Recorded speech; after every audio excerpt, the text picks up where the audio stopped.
अस्सलाम वालेकुम जी, welcome back to my channel. उम्मीद करती हूँ आप सब लोग खैरियत से होंगे। तो आज का व्लॉग है रमज़ान की रूटीन से रिलेटेड, जो कि आप थंबनेल पे देख के अंदाज़ा लगा चुके होंगे। आइए स्टार्ट करते हैं। फर्स्ट ऑफ ऑल तो मैं अपने व्यूअर्स से माज़रत चाहती हूँ क्योंकि मैं व्लॉग पे इतनी रेगुलर नहीं थी, क्योंकि आप जानते हैं आप ही की शादी चल रही थी और आप ही की शादी के फ़ौरन बाद रमज़ान आ गया और रमज़ान में कुछ मसरूफियात ही ऐसी होती हैं कि टाइम ही नहीं मिलता कुछ भी एक्स्ट्रा करने का। तो फिर भी मैंने सोचा कि अब व्लॉग क्यों ना बनाया जाए, रमज़ान की रूटीन आप लोगों के साथ शेयर की जाए। रमज़ान की रूटीन तो ऑलमोस्ट सबकी सेम ही होती है। सुबह उठना, सहरी करना, उसके बाद फजर की नमाज अदा करना और फिर थोड़ी देर के लिए सो जाना। बस फिर ऐसे ही 10-11 बजे जब मैं सो के उठती हूँ, उठ के सबसे पहले इनको मिट्ठू को थोड़ा सा दाना डालती हूँ क्योंकि ये लोग बोल रहे होते हैं और इनकी आवाज़ों से ही मैं उठ जाती हूँ। उसके बाद घर की सफाई करनी होती है क्योंकि मेरी बहनें जाती हैं कॉलेज और घर में सिर्फ मैं ही होती हूँ और फिर ये काम मेरे ज़िम्मे ही आता है। कल घर में हमने अफ्तारी की हुई थी और बच्चे वगैरह आए हुए थे। बच्चों ने चीज़ें खा खा के अच्छा गंद डाला हुआ था और फिर मेरी जिम्मेदारी है कि मैंने अच्छे से सफाई करनी है, वरना मामा से डांट पड़ेगी। क्योंकि रोज़ा रखा होता है और रोज़ा रखा और ऊपर से मामा की डांट भी पड़ जाए और वैसे ही सारा दिन खराब गुजरता है। इसलिए अच्छे बच्चों की तरह अपनी मूड की भी परवाह करते हुए और मामा की डांट से भी बचते हुए मैंने भी अच्छे से सारे घर की सफाई की। और आज हैवी फ्राइडे था, इसलिए मेरी कोशिश थी कि अच्छे से सफाई करके जल्दी से फ्रेश होके प्यारे प्यारे बन के जुम्मे के लिए टाइम से रेडी हो जाएं। हमारे घर के साथ ही मस्जिद है और मस्जिद के साथ ही मदरसा है और वहाँ पे जुमा पढ़ने का इतना मज़ा आता है। हम तो सारा रमज़ान उधर ही इबादत के लिए जाते हैं। तरावी पढ़ने के लिए भी हम सारा रमज़ान उधर ही जाते हैं। मज़ा आता है एक जमात में इकट्ठे होके नमाज पढ़ने का, तिलावत कुरान सुनने का, जिससे दिल को भी सुकून मिलता है, रूह को भी सुकून मिलता है। अगर आप लोग भी रमज़ान में ऐसे ही तरावी पढ़ने जाते हैं और तिलावत कुरान सुनते हैं तो मेरे साथ भी अपनी रूटीन ज़रूर शेयर कीजिएगा। ले जी, आपसे बातें करते करते मेरी सफाई भी हो गई, झाड़ू भी लग गया, डस्टिंग भी हो गया, अब रह गया काम मोपिंग का। बस फिर जल्दी से मैंने यही कोशिश करते हुए कि मैं टाइम से अपने काम ख़त्म करके टाइम से जुम्मे के लिए रेडी हो जाऊं, फटाफट से सफाइयाँ कर ली थी सारी।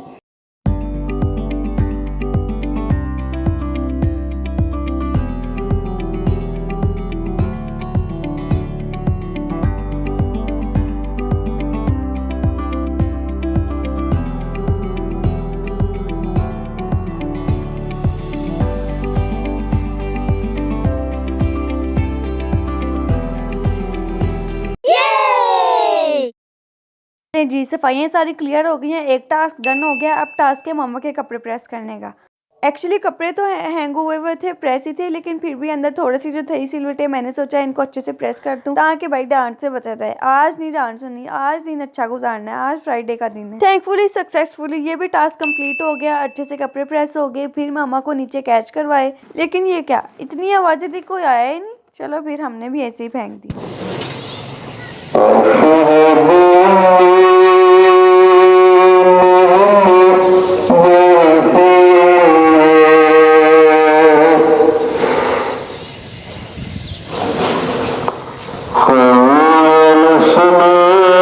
अजानें हो गई थी, बस फिर फटाफट से रेडी शेडी होके हम लोग आगे, क्योंकि खुतबा शुरू हो गया था। हमने तो अपनी तरफ से बहुत जल्दी की और टाइम से आए थे, लेकिन यहाँ पे आके पता चला कि हम भाई काफ़ी लेट हैं, क्योंकि हमारे आने से पहले ही यहाँ पे काफ़ी रश लग चुका था और हमें भी पीछे जगह मिली और आराम से खुतबा सुना। उसके बाद जी कारी साहब ने जुम्मे की नमाज से पहले एक अनाउंसमेंट किया, अनाउंसमेंट को सुना और फिर जमात खड़ी होने वाली थी और पीछे बच्चे काफ़ी ज़्यादा थे जो कि नमाज पढ़ते नहीं हैं, बस खेलते ही रहते हैं। सो मैंने एक बच्ची को पकड़ाया मोबाइल और उसको समझाया कि भाई इस तरह से तुम थोड़ी सी पीछे से शॉर्ट्स ले लेना और थोड़ी वीडियोस बना लेना। और थैंकफुली उसने भी अच्छी वीडियोस बना ली ताकि मैं इनको व्लॉग में ऐड कर सकूं।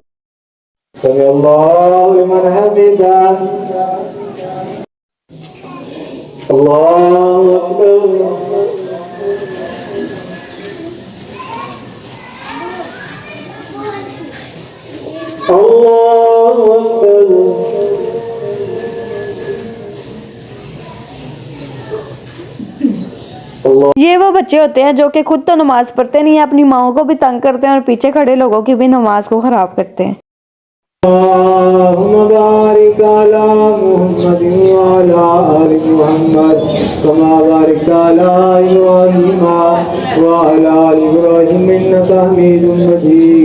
दुआ वगैरह मांग के हम लोग फ्री हो गए और मैं पीछे ही बैठी थी, इसलिए पहले ही निकलने की घड़ी, क्योंकि यहाँ पे इतने ज़्यादा जूते होते हैं और अपना जूता ढूंढना बहुत मुश्किल होता है। इतना रश लग जाता है कि निकलते निकलते ही काफ़ी टाइम हो जाता है। इसलिए बाहर मौसम भी ख़राब हो रहा था, बारिश का मौसम था। मैंने सोचा इससे पहले कि बारिश आए तो हम जी भाई टाइम से निकले अपने घर जाए। जुमा पढ़ के जब मैं घर गई तो पता चला कि भाई पार्सल आ गया। और पार्सल आने की खुशी तो आप खुद भी रिलेट कर सकते हैं कितनी होती है, क्योंकि इसका इंतजार करना मुश्किल हो जाता है। बस दिल चाहता है कि अभी हमने ऑर्डर प्लेस किया और अभी हमारे पास आ जाए। और मैंने भी बस खुशी खुशी में घर आते ही हल्ला बोला और पार्सल खोला। मेरी रूटीन है कि मैं जब जुमा पढ़ के घर आती हूँ तो सबसे पहले सूरत कहफ को रिसाइट करती हूँ। लेकिन इंसान बहुत बेसब्रा होता है, चाहे जितना मर्जी इंतजार कर ले, लेकिन जब चीज़ सामने पड़ी है तो इंतजार नहीं होता। जैसे अफ्तारी के टेबल पे पहले बैठे रहे कुछ भी नहीं है, जब चीज़ें लग गई है ना टेबल पे तब हमसे इंतजार नहीं होता, सारा दिन इंतजार करने के बावजूद।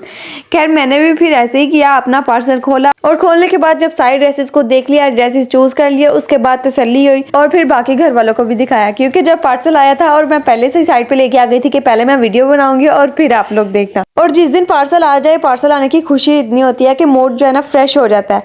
पार्सल खोलने के बाद फिर अपनी रूटीन पे वापस आए और सूरत कहफ की तिलावत की। कुरान पाक पढ़ते पढ़ते मेरे कान में आवाज़ पड़ी कि भाई आज मेरी छोटी बहन ने अपने फ्रेंड्स के घर में अफ्तारी रखी हुई है। और मैं जो देख के अंदर ही अंदर जेलस हो रही थी कि भाई मेरे दौर में ऐसा क्यों नहीं था। जब मैं कॉलेज जाया करती थी तब ऐसा कोई सीन नहीं था, और मेरी वैसे भी फ्रेंड्स दूर दूर है, वो इतनी करीब नहीं है कि वो आ सकें। खैर अपने दिल को समझाया कि कोई नहीं भाई, हमारा दौर भी अच्छा था, हमने भी अपने दौर में बहुत मज़े किए हैं।